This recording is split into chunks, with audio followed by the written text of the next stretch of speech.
ठीक है। तो हम क्या पढ़ने वाले हैं, सेल डिवीजन के बारे में पढ़ने वाले हैं। आपको पता है एक सेल से 2 सेल बनता है, 2 सेल से 4 सेल बनते हैं। हमारी हाइट बढ़ती है तो क्या हमारे नंबर ऑफ सेल्स नहीं बढ़ते होंगे बॉडी में? बढ़ते हैं ना।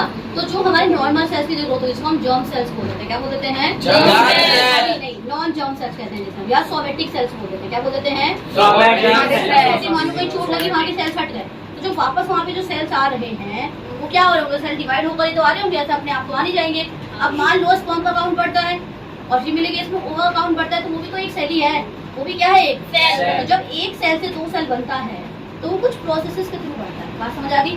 जब आपके नॉर्मल बॉडी के सेल्स बढ़ते हैं, जिसे हम क्या बोल देते हैं? सोमेटिक सेल्स बोल देते हैं। क्या बोल देते हैं? जिसे हम somatic cells, non germ cells बोल देते हैं। जब इनकी डिवीजन होती है तो उसे हम क्या बोल देते हैं? माइटोसिस बोल देते हैं। क्या बोल देते हैं? माइटोसिस। और जब हमारे सेक्स वाले सेल्स की, मतलब जैसे एक स्पर्म से 2 स्पर्म बन रहा है, उससे और ज्यादा स्पर्म बन रहे हैं, या ओवा पर वो हो रहा है, तो उसे हम क्या बोल देते हैं? मियोसिस। क्या बोल देते हैं? मियोसिस। ध्यान से समझ लो, जब भी कोई एक सेल से 2 सेल डिवाइड करता है तो क्या बोलते, उसे हम क्या बोल देते हैं? सेल डिवीजन बोल देते हैं। क्या बोल देते हैं? सेल डिवीजन करने के लिए बेसिकली 2 ही फेज है। मैंने आपको न्यूक्लियस वाले में बताया ना, 2 फेज कौन कौन से थे? एक तो था इंटरफेज और दूसरा कौन सा फेज था? एम। इंटरफेज में प्रिपरेटरी फेज बोला था मैंने, मतलब सेल अपने आप को डिवाइड करते, तैयार कर रहा होता है डिवाइड करने के लिए। तो इंटरफेज कैसा फेज था? प्रिपरेटरी फेज था।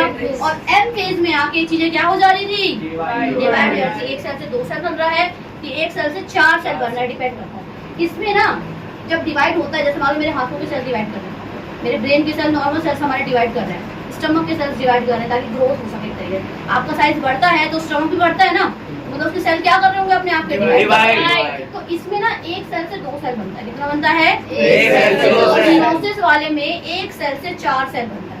कितना सेल बनता है? एक पेरेंट सेल से 4 डॉटर सेल। इसमें एक पेरेंट डॉटर सेल से कितने बनते हैं? 2 डॉटर सेल बनते हैं। तो ये कौन से वाले सेल के अंदर होता है? सोमेटिक सेल्स के अंदर। कौन से सेल्स के अंदर होगा? ये वाला कौन से सेल के अंदर होगा? जर्म सेल्स के अंदर होगा। अब इसमें जो न्यूक्लियस है ना वो एक ही बार डिवाइड करता है, मतलब पहले एक सेल से 2 सेल बनाएगा तो न्यूक्लियस एक ही बार डिवाइड करेगा। इसमें एक सेल से 4 सेल बनता है। कितना बन रहा था? 4। खुद ही होगा। मान लो पहले अभी एक सेल था, ठीक है, इसमें न्यूक्लियस डिवाइड किया एक बार और कितने सेल बना लिए? पहले 2 सेल बना लिए। अब दोबारा भी तो यहाँ डिवीजन होगा, दोबारा ये वाला सेल कितना बना लेगा? 2 बना लेगा। और ये वाला कितना बना लेगा? 2। देखो ना, यहाँ पे न्यूक्लियस पहली बार डिवाइड करा, यहाँ पहली बार डिवीजन हुई न्यूक्लियस की, यहाँ कितनी बार हुई? दूसरी बार। इसीलिए बोलते हैं कि यहाँ पे न्यूक्लियस कितनी बार डिवाइड कर रहा है? 2 बार। इसमें न्यूक्लियस कितनी बार डिवाइड कर रहा है? 1 बार कर रहा है। ठीक है। इसमें डॉटर सेल्स कैसे होते हैं? डिप्लॉयड होते हैं। अब सेल को आप डिप्लॉयड हैप्लॉयड कब कहोगे? जब क्रोमोसोम ऐसा पाया जाता है तो मतलब ये हैप्लॉयड है। जब किसी सेल के अंदर क्रोमोसोम ऐसा पाया जा रहा है तो उसे हम कैसे सेल बोल देते हैं? डिप्लॉयड।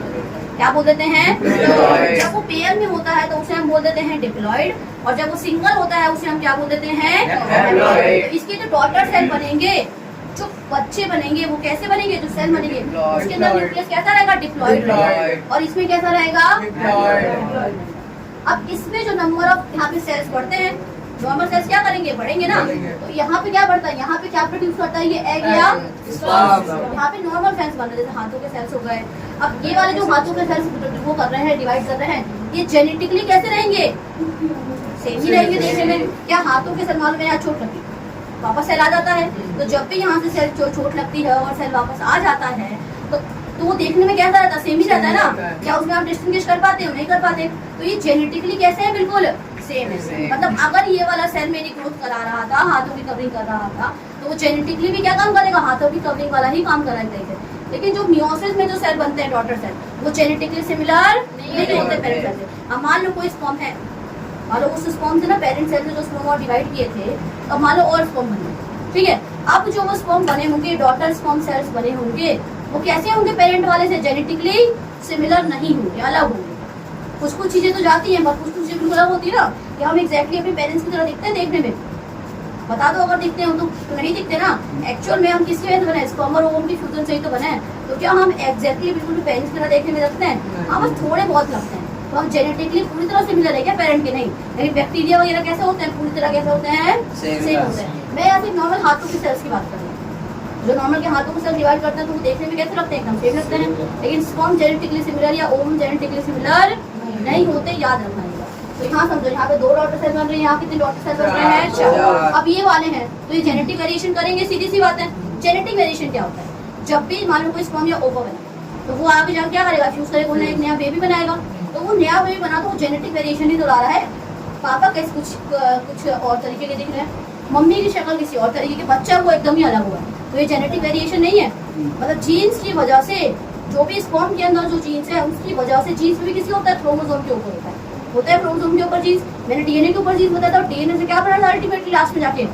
क्रोमोसोम बना था। याद करो, डीएनए बहुत ज्यादा कॉइल करता है, प्रोटीन के अराउंड वो होता है, फिर वो क्या बना लेता है आगे जाके? क्रोमोसोम भी तो बनाता है। तो याद करो जो मैंने आपको बताया था, अल्टीमेटली जो क्रोमोसोम है वो क्या करता है? मतलब स्पर्म के अंदर भी क्रोमोसोम होगा, वो आगे जाके क्या करेगा? बच्चे का कैरेक्टर डिसाइड करेगा कि नहीं करेगा?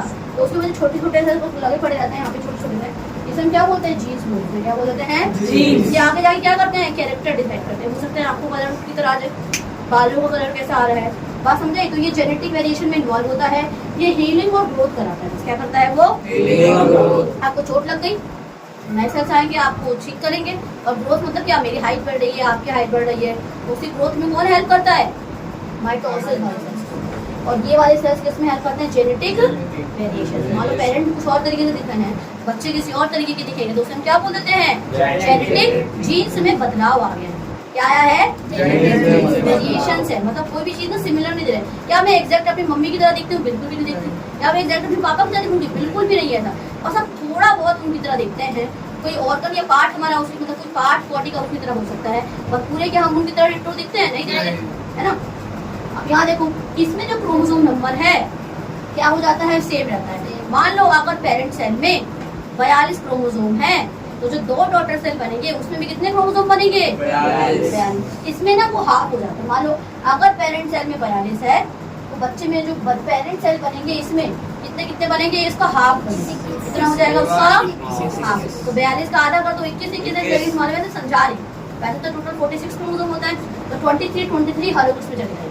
बात समझ आ गई? तो इसमें क्रोमोसोम का नंबर हाफ हो जाता है, उसमें क्रोमोसोम का नंबर हाफ नहीं होता है। माइटोसिस कैसे सेल्स के अंदर होता है? नॉर्मल सेल्स के अंदर, जिसे हम सोमेटिक सेल्स बोल देते हैं या नॉन जर्म सेल्स बोल देते हैं। ये वाला मियोसिस हमारे कौन सेल के अंदर होता है? Germ cells. या इसको दूसरी भाषा में आप इसके आगे नॉन लगा दो। अगर इसको बताना है तो इसको नॉन जर्म सेल्स बोल दो, और इसको बताना है तो नॉन सोमेटिक सेल्स बोल दो, तो उसको उल्टा कर दो। तो क्या मेरे ख्याल से माइटोसिस मियोसिस आपको समझ आ गई? मियोसिस और माइटोसिस बेसिकली हम क्या रहे हैं? सेल को डिवाइड कर रहे हैं, एक सेल से और फर्दर और क्या कर रहे हैं? अब ये आगे जाके और डिवाइड करेंगे, वो आगे जाके और डिवाइड करेंगे, जो बना है। तो ये पूरा टॉपिक हमारा किस पे बेस्ड था? सेल डिवीजन, जिसके लिए 2 प्रोसेसेस है, माइटोसिस और अच्छे समझ आ गया टॉपिक पूरा का पूरा।